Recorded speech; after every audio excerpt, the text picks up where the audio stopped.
মমিরুল ঠিকাদারের সাইটে তখন সকাল ৮টা।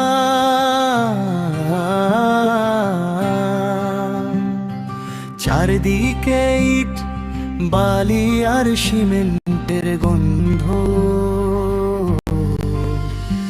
মমিরুল ভাই মাথায় হেলমেট পরে দাঁড়িয়ে আছে।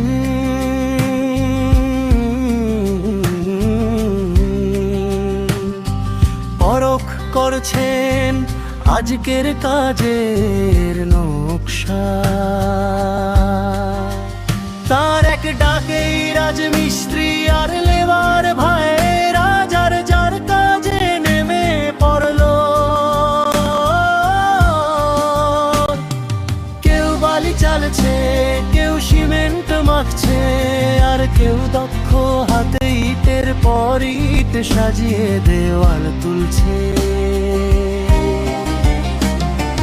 রোদের মধ্যে সবার কপালে ঘাম, কিন্তু মুখে এক অদ্ভুত তৃপ্তির হাসি।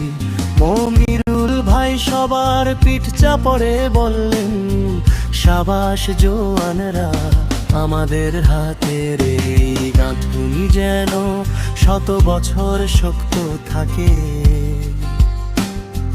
লেবার আর মিস্ত্রিদের এই মেলবন্ধন আর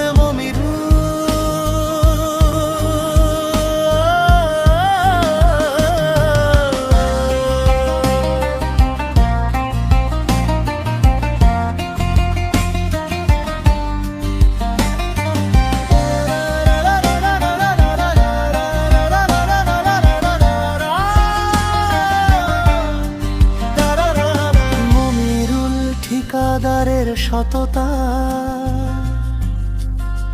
সব মিলিয়ে পুরো সাইটটা যেন একটা বড় পরিবার।